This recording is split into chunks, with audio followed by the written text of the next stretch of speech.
Woo! Alright, so I've only got my hands on the Final Fantasy 15 DLC episode Gladiolus.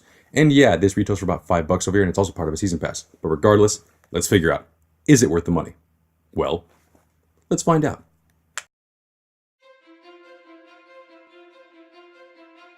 Alright, let's just start this off with the overall feel of the DLC. I gotta be completely upfront with you guys. This feels like a dungeon from Dark Souls. Although, while past Final Fantasy games have definitely had the same aesthetic and art style for caves, what clinches the overall feeling is the emphasis of souls and the enemy variety and armor strewn across the map. Not to mention the whole mission structure is defeat multiple bosses to ultimately defeat one final boss. Having said all that though, what does make it stand out and makes it a true Final Fantasy 15 experience is the combat. Gladiolus is bulkier and slightly slower than Noctis, but in true hack-and-slash fashion, he goes through waves of enemies with speed and finesse.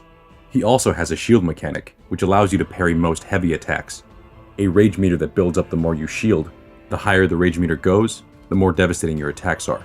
And he also has a special meter, which gives Gladio access to multiple special attacks, each more powerful than the last. The gameplay is essentially a bit of button mashing and can get monotonous pretty quick, but it's still fun as hell. And part of this is due to the soundtrack.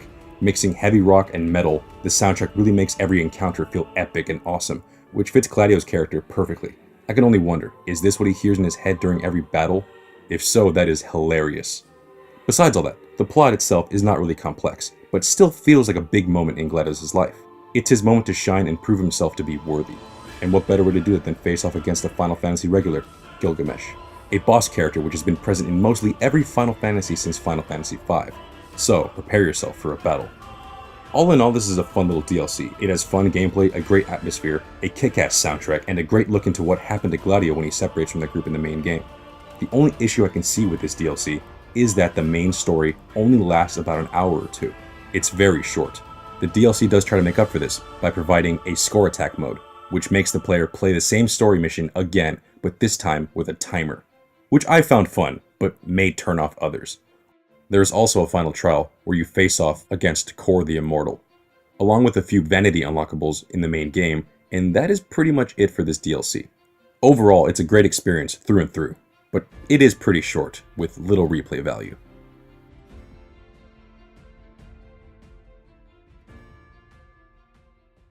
Well, that's the review, and yeah, let's get down to the most important part. Is it worth the money? And well, as part of the season pass, it's a great addition, but I haven't gotten the other pieces of the DLCs, so that's still up in the air. But by itself for $5, yeah, I could recommend it. I mean, I've spent more money on junk food, and I'm pretty sure you all have too. And oddly enough, that's kind of what it feels like, junk food. It's a great experience, it's really, thrilling, but once it's done, it's pretty much done. It's just a quick little, it's a quick bite to eat. And honestly, if you love Final Fantasy 15, it's a great little addition, especially an extension to the story of Gladiolus. But yeah, for $5, you can do a lot worse. And this is definitely worth it as an experience. It is short, but it is worth it. Well, that's the video. Thank you for watching. Like, comment, and subscribe. I'll see you guys later.